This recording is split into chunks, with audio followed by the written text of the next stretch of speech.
And before I can get to talk to her about what I knew, she immediately interrupted me and says, "Whoa, whoa, whoa. You've never told me that he had any problems with sleep." There's a direct correlation there's a 70% overlap between the symptoms of ADHD and sleep deprivation in children.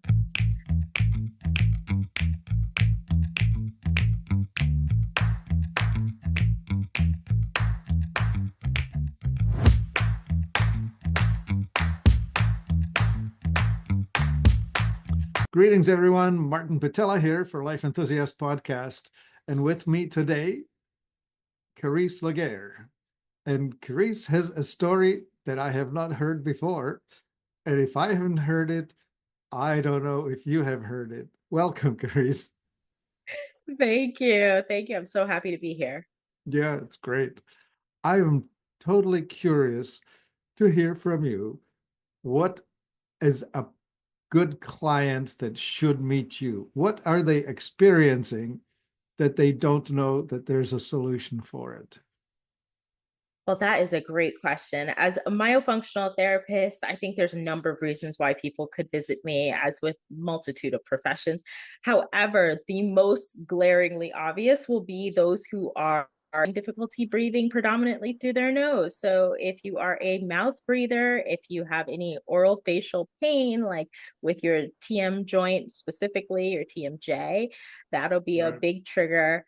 And a lot of swallowing dysfunction in the aspect of, when you're swallowing, are you swallowing and your tongue is pressing against your teeth or pushing forward as you're swallowing? So those would be like the big things.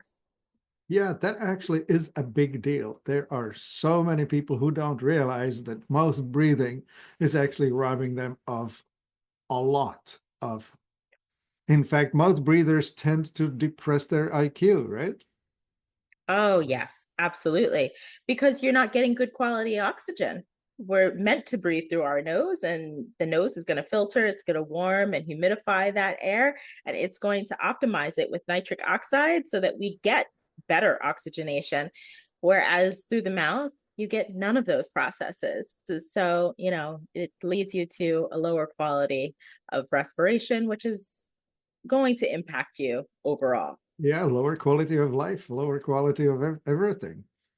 All right, so that's a big deal, really. And of Yeah. course, does that also link back to snoring? It does link back to snoring. Very good association there.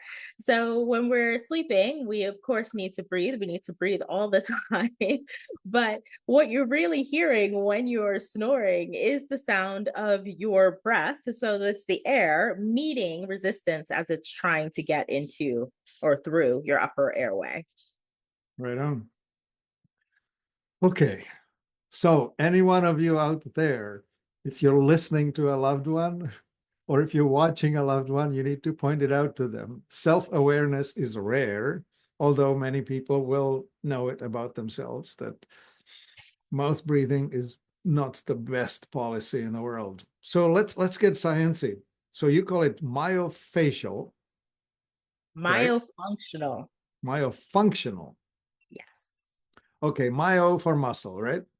You have miles for muscle and then function for functioning. Yeah, right on. Okay. Well, please dive in. Please take it apart. Tell me what, right? So Yes. So, as a myofunctional therapist, I think the easiest comparison I have is that myofunctional therapy is kind of like personal training. It's kind of like having a personal trainer for all the muscles below your eyes, but above your shoulders. So, what we do in that beautiful range of muscles there is we help to facilitate strengthening, coordination, and just proper function of those muscles. There's so many important things below your eyes, but above your shoulders. So whether it is, your upper airway, whether it's your teeth, whether it's your nose, whether it's your throat, there's all these important spaces that are encompassed by soft wow. tissue. And so how that soft tissue functions is going to be vital to the I, rest of your ability to I can breathe. just imagine that you would help me be a better speaker and a singer, huh? We do actually help, yes, with some speakers and singers particularly, because there's so much of the voice that is involved in breathing and Hmm. how everything will resonate through the upper airway. And so you have to have the ability to manage that. Right. Okay. So do you work with grown-ups only, or how do you apply it? Or do you start with the little ones? What's interesting is that it can be done for a variety of ages, anywhere from age 5 all the way through to 99 plus. When you're working with children, because they're so malleable and they still have growth potential, you see the impact that you make when you have myofunctional therapy. So yes, they're breathing better, they're sleeping better, they may be speaking better, they're doing everything better. Where you are actually going to see it manifest is in their teeth, like how everything lines up and their skeletal growth patterns are going to be optimal. Right. Where some people, if you intervene early enough, you might not need any sort of braces or anything for the children later on. But when it's adults, you're going to get all the functional changes, but you won't get any of the like real big structural changes. So you might not see any changes in the teeth and your skeletal formation because all of that is already rigid and set. Yeah. I shouldn't gloss over it. Let's just explain what happens when you correct the problem. Yeah. So when you correct the problem, and the problem is oftentimes improper rest posture. So, what your tongue, your lips, and your cheeks do when you're in active function, chewing, eating, speaking, any of that, that has a smaller impact than all that time that you spend not doing those things. So, the rest posture is actually the most important. At rest, our tongue should be lightly suctioned. So, suctioned, not just touching, but lightly suctioned against our palate, which is the roof of the mouth. And it Yep. should be completely suctioned. So, from just behind the upper front teeth, you want the palate from the front all the way to the soft palate. So, all the way in the back, like where you would feel your uvula, that tongue should be engaged. That's going to wonderfully help to connect the floor of the nose with the roof of the mouth. And that's going to stimulate nasal breathing. Number one. Number two, you're going to be able to communicate with your vagus nerve. So you get some autonomic nervous system regulation by being able to be in that posture. We want our lips to be sealed and we want primary nasal breathing. And that's rest posture, the tongue, the lips, breathing through our nose. Right on. So once you correct it, what can people expect? I mean, the first thing that popped into my mind was, oh, okay, I can see that the autonomic nervous system will get calmer because when you don't have it, it stays, well, I should say it differently. Once the tongue is up against the roof of the mouth, the parasympathetic does take over. So people do relax and heal and feel calmer and all of that. Absolutely. So that's one of the first things that you'll start to see. You'll start to sleep better because you'll be breathing optimally. So when we think about sleep at night, we just have to remember that we all lie down to go to sleep.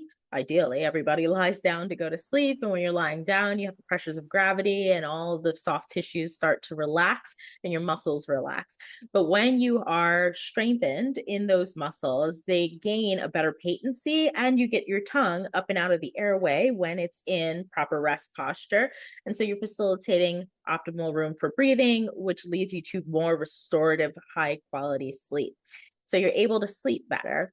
You're able to eat better. Some people taste food better. They feel like there's things that they weren't able to really adequately enjoy before. And so you're able to introduce new foods. A lot of people like it with their children because sometimes picky eating winds up getting some resolution. You're able to introduce more things there too. You're able to get more stability. There are people who do braces multiple times over. They'll be in their adulthood. They'll be like, oh, I've done it twice, 3 times, or I've worn my retainer and things just move all the time. You get stability because those soft tissue pressures at rest are very well balanced. So you'll breathe better, you'll have less dysfunction when you're eating, and you'll be able to regulate your autonomic nervous system. You'll just have better clarity of mind because you're sleeping better. There's Yeah. just so much. Yeah, feeling rested upon rising in the morning is such a big difference compared to not, right? Oh yeah. Yeah. Oh yeah. And so you'll be feeling smarter too as a result. Absolutely. Yeah. Absolutely. You just have more access to your mind. We Yeah. lose so much gray matter when we get poor sleep. And people think, oh, I can catch up on sleep, or I'll sleep when I'm retired, or you sleep whenever. But you're really declining your cognitive Wow. capacity. Isn't it something? Mhm. All right. Well, that's definitely worth exploring. Yeah. So how do you do it? So, with all sorts of muscles, I think when we as people think about muscles conceptually, everybody really understands it shoulders down. If I wanted six pack abs, somebody would be able to tell me, I need to be able to work out, I need to eat right, I have to make lifestyle changes, I can't be as sedentary and so forth. Well, muscles really don't change regardless of where they're located in the body. And so, muscles shoulders up in my wonderful work area require that same amount of dedication.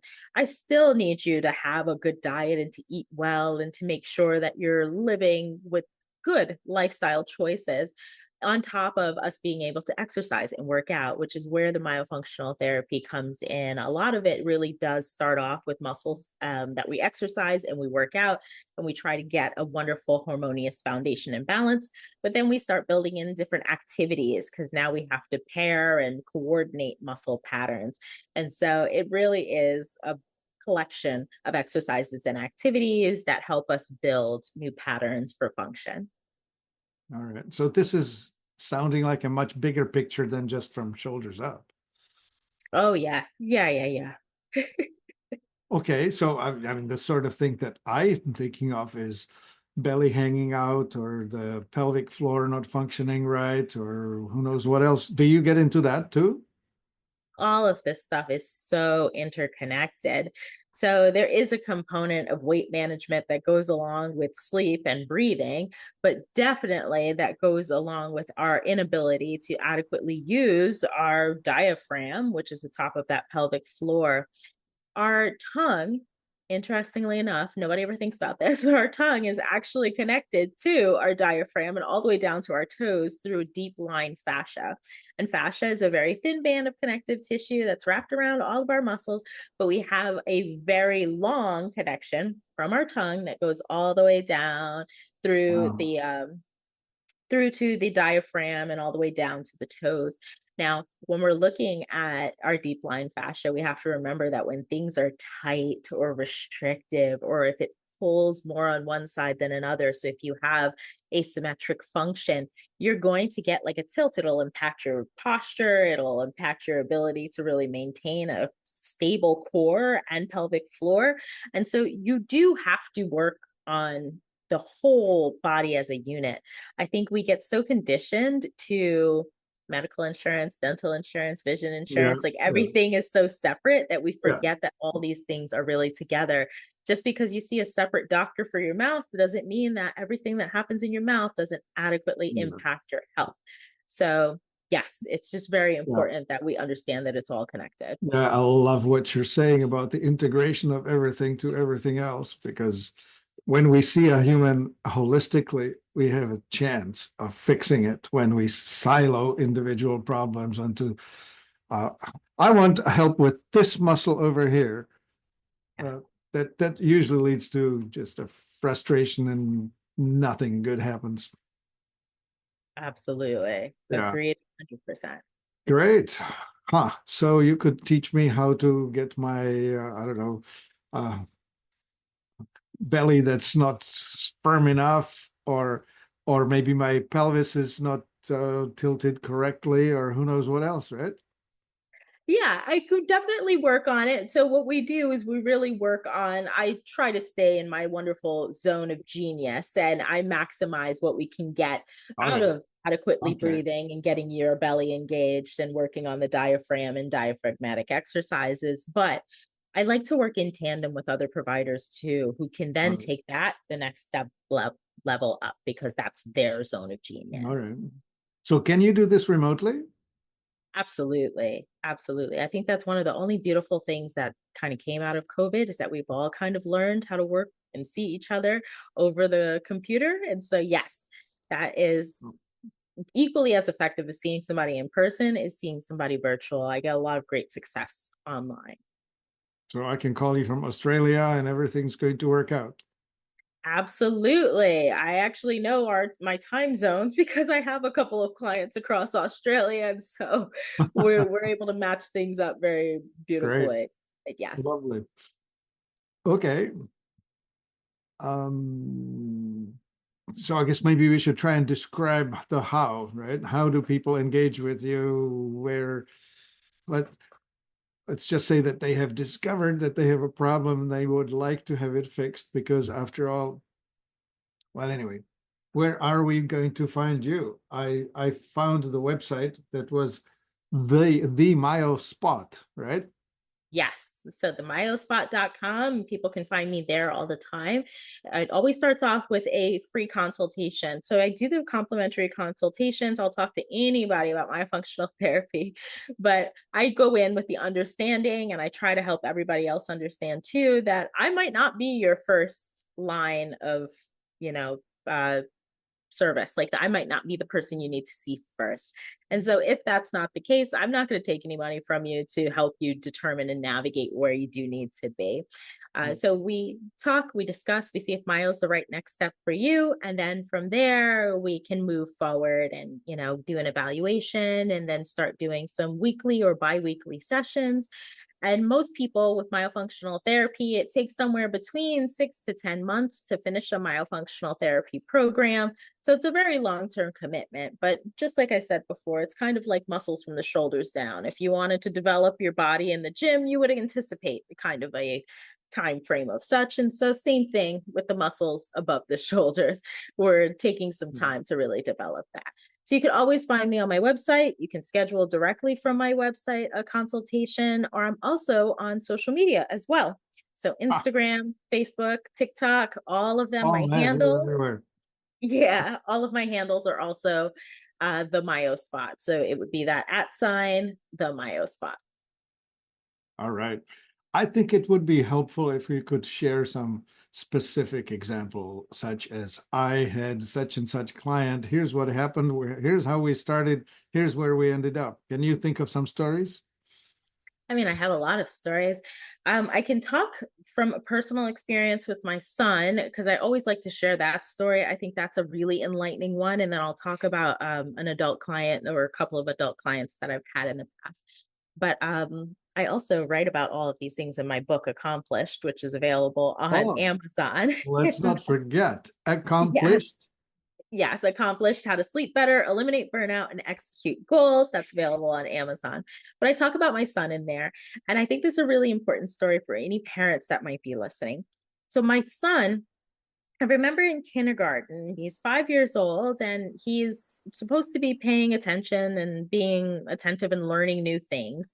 And every day for circle time, where they would read a story, he would not be attentive. In fact, most of the time he was inattentive. And the only time he would pay attention, the teacher would tell me, is if he can see in the ray of sun that would come through the window, the little dust floating, he would be watching those very intently. But other than that, nothing would be able to redirect or gain his attention. And I'm thinking to myself as she's saying this, well, he's 5. I mean, he's not going to want to pay attention. What 5-year-old wants to pay attention? And then he goes into elementary school and it's first grade, second grade, third, and each year it's the same story from just a new teacher. And I'm like, but he's 6, but he's 7, but he's 8. So you're finding excuses, but he's We're not playing this game. Yeah. focusing. We're playing this game year after year. But it really became very, very poignant to me when it was fifth grade. And at fifth grade, his teacher was like, he's not going to make it through. You have to get this addressed. And so we waited to see the top pediatric neurologist in our state. And we waited about 6 months for that appointment. And when we got in, it was really just a checklist that it felt like she went through. And does he do this? Is he doing that? Yada, yada, yada. Boom. Here's a script. And he was diagnosed with ADHD. And we got a script for medication. And we were just on our way. We waited 6 months for that 15 minutes. And in that But was he year was and he a half, really suffering from a chemical deficiency? well, we'll get to that. In that year and a half that we worked with her, we went through 3 different medications because none of the medications were really working or helping. And in that time, I learned about myofunctional therapy, and it was brought to my attention that there might be something I need to look more into. How is he breathing? How is he sleeping? And we happened to coincide me learning all of that with our next appointment. And my next appointment with the pediatric neurologist, she's ready to give me a script for a 4th medication. And I said, you know what? No. What I want to do is I want to look at his sleep. And before I can get to talk to her about what I knew, she immediately interrupted me and says, whoa, whoa, whoa. You've never told me that he had any problems with sleep. There's a direct correlation between, there's a 70% overlap between the symptoms of ADHD and sleep deprivation in children. To which And I would have said, whoa, whoa, whoa, you never brought it up. exactly. And that just absolutely blew my mind. I was never once asked about his sleep. Had I been asked in that year and a half that we've been seeing her, I would have definitely observed his sleep, noted it, informed her, Yeah. whatever. Instead, we were just given medication. And so once I learned that there was something that we needed to work on, of course, we went, we got the sleep study. And of course, he was not sleeping optimally. He had pediatric obstructive sleep apnea. And we start doing the myofunctional therapy. And this young boy who from early on was inattentive and was struggling to make it through school, he is going to be 21 next week. But he was able to graduate high school. So we were able to address the issues. We got him better sleep. And this young man was so sharp inside. He was able to graduate high school a year ahead of all of his peers at the age of 17. And he is just thriving. And I think for most parents, what we need is always to look for a differential diagnosis, particularly with ADHD, because that's not something that you get blood work for. It doesn't show up on a MRI. Like there's nothing that definitively tells you about that. It's all symptoms. And so it's important when we can look at alternative diagnosis and treatments so that we're not just medicating unnecessarily. This absolutely shocks the daylights out of me. First time I'm hearing it, and I've been around it a lot, that sleep deprivation or inadequate sleep is actually correlated straight over inattentiveness or ADD behaviors. Yeah.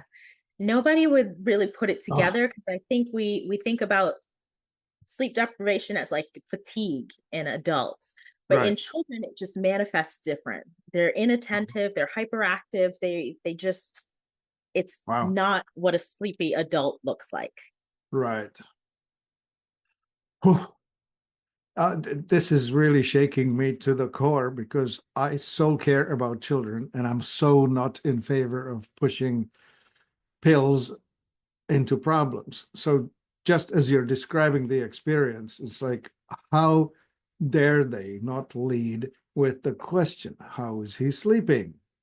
Exactly, especially when it's clearly something that was known, and to not bring that to the forefront was very upsetting Yeah. for me as a Time parent. wasted, right? Yes, yes, He time could have was. probably graduated 3 years ahead. Who knows? Who knows? All But right.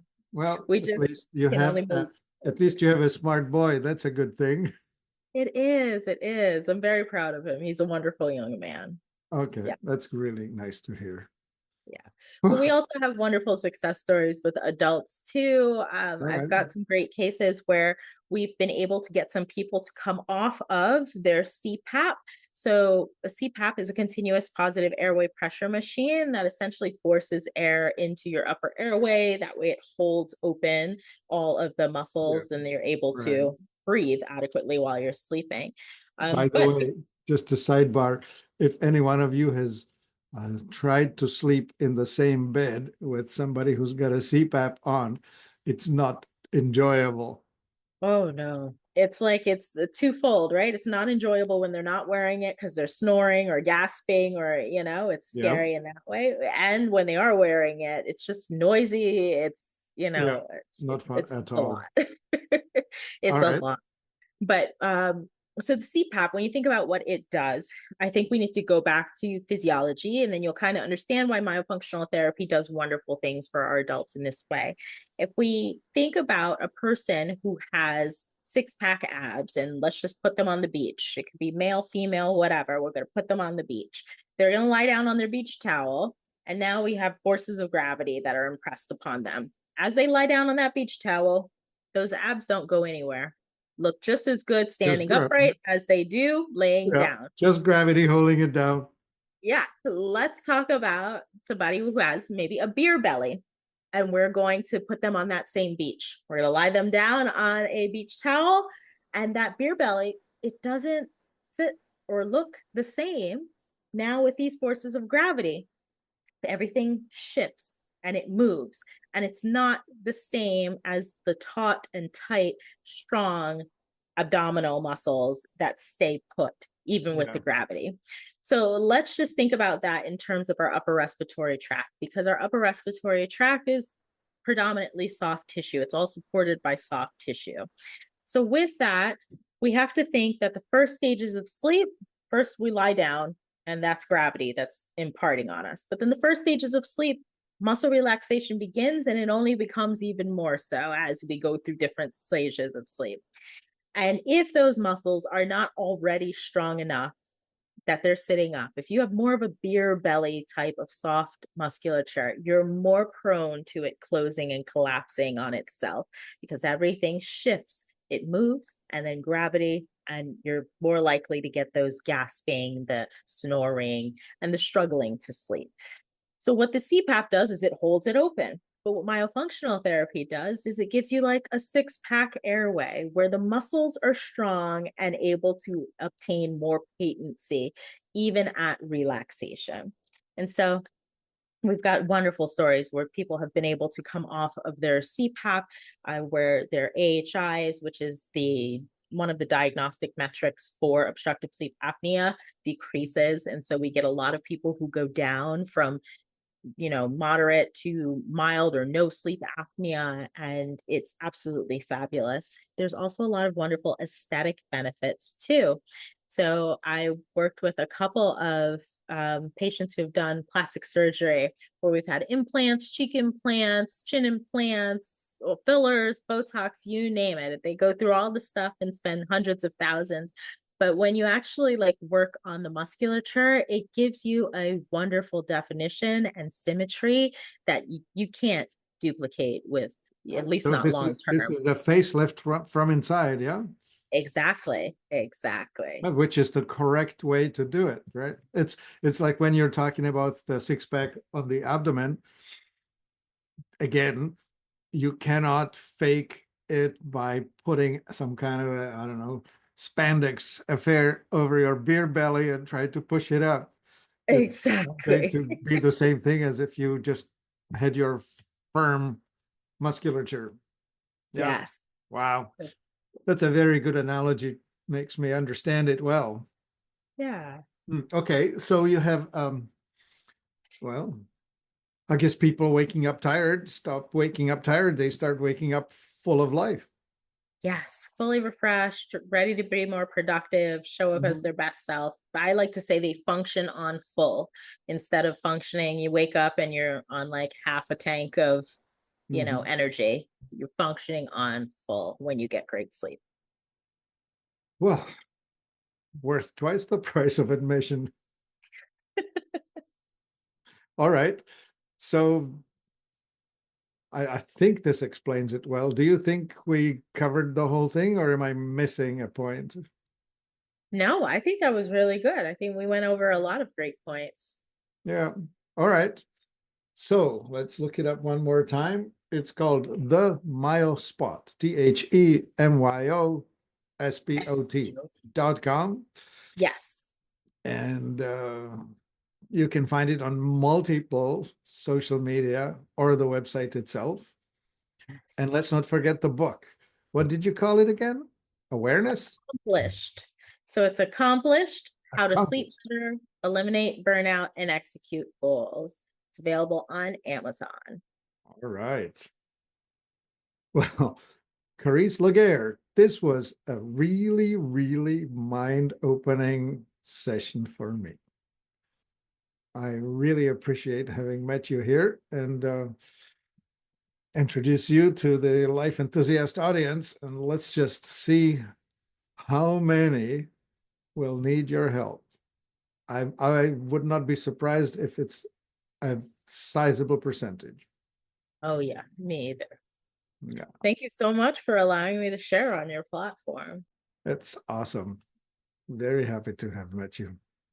Thank Okay. you. Thank you, Karese. This is Martin All right. Pytela, life-enthusiast.com. Come and see us at the website. Thank you. My body's a temple, but the walls are cracked.